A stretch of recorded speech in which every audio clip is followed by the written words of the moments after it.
జనగామ జిల్లాలో పాముకాటు బాధితులు పెరిగిపోతున్నారు.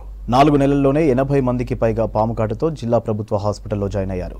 రోజు ఏదో ఒక గ్రామం నుంచి పాముకాటుతో హాస్పిటల్లో అడ్మిట్ అవుతున్నారు. అయితే కాటేసిన పామును చంపి హాస్పిటల్కి తీసుకొస్తున్నారు. కరిచిన పాము ఏదో తెలిస్తే సరైన ట్రీట్మెంట్ ఇస్తారని చెప్పుకొస్తున్నారు బాధితులు. పాముల్ని చంపి హాస్పిటల్కి తీసుకురావద్దని డాక్టర్లు సూచిస్తున్నారు.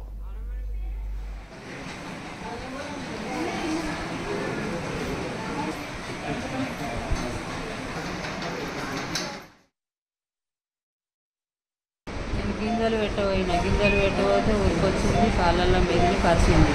వ్యవసాయం పని చేసుకుంటాం మేము. ఉరికింది, వచ్చే వరకే ఉరికింది, మా వాళ్ళు వచ్చే వరకు ఉరికింది. ఇప్పుడు కొంచెం ఒక రకం ఉంది. ఇట్లా పాము కడితే ఇక ఆటో వేసుకున్నాం, కింద అడ్డం పడిపోగానే ఆటో వేసుకుని వచ్చింది. ఇట్లా జాయిన్ చేసినాం. ఏమంటారు అప్పటికి తీసుకోపోవాలి. మంచిగా ఉన్నాడు.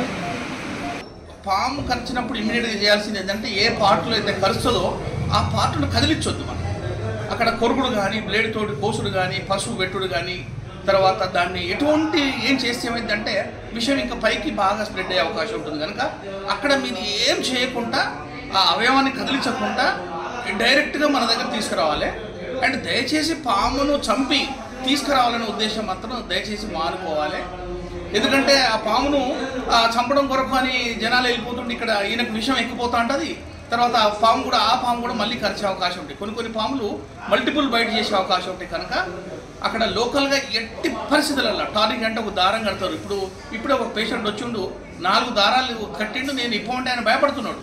దారం ఇప్పితే దాన్ని టార్నిక్ అని ఇంగ్లీష్లో అంటాం. మనం ఎటువంటి కన్స్ట్రిక్షన్ అంటే ఎటువంటి కట్టకూడదు. లోకల్గా పసుపు, కొంతమంది పెండ కూడా పూసుకొని వస్తారు.